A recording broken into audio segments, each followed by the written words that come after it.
Most people think anger is the problem. They believe that if they could just get rid of it, suppress it, or calm down faster, their life would improve. But what if anger isn't the enemy at all?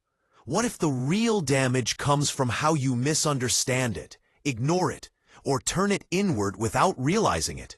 If you've ever felt drained, resentful, or stuck in repeating emotional patterns, this video might explain why. Anger is one of the most misunderstood emotions we experience. Society often treats it as something dangerous, immature, or shameful.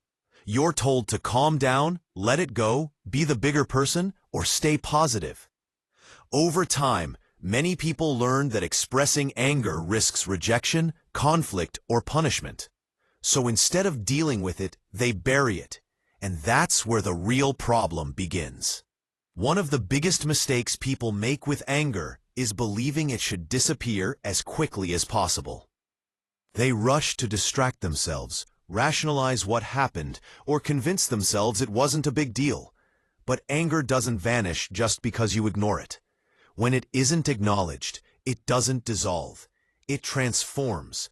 It shows up as chronic tension, sudden irritability, exhaustion, guilt, headaches, or a constant sense of being on edge. What looks like calm on the outside is often pressure building on the inside. At its core, anger is a protective emotion. It exists to alert you that something feels unsafe, unfair, or violating. It often sits on top of fear, disappointment, or hurt. When someone crosses your boundaries, takes advantage of you, or disrespects something that matters deeply to you, anger is the signal that says this matters. The problem isn't feeling angry. The problem is losing the ability to listen to what that signal is trying to tell you. Many people grow up in environments where anger was handled poorly.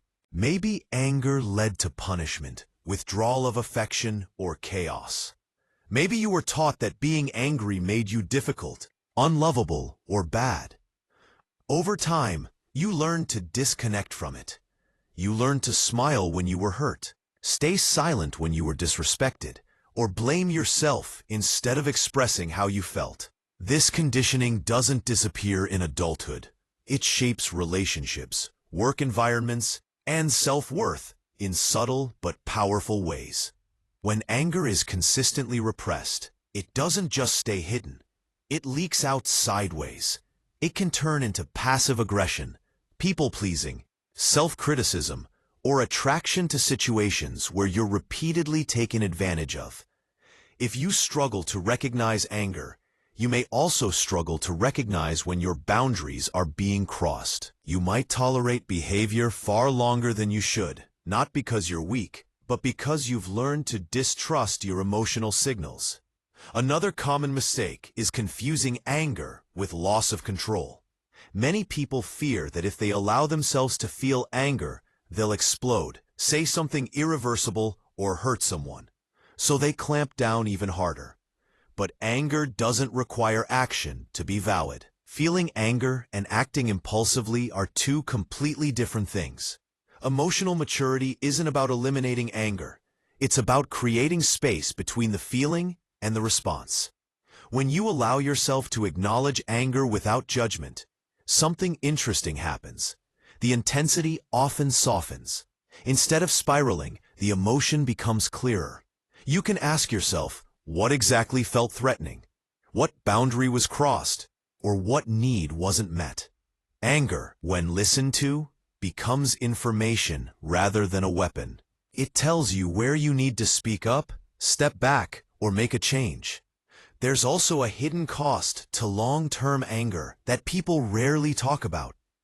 Holding on to unresolved anger keeps your nervous system in a constant state of alert. Your body behaves as if the threat is still happening, even when it's long gone.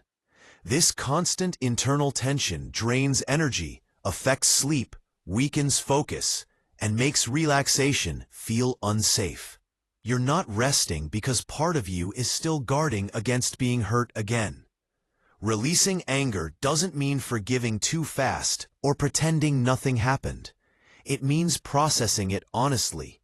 It means allowing yourself to feel what you feel, understanding why it's there, and deciding how you want to respond instead of reacting automatically. Sometimes the healthiest response is setting a boundary. Sometimes it's distancing yourself. Sometimes it's simply validating your own experience without needing external approval. As you reconnect with anger in a healthy way, you also reconnect with self-trust.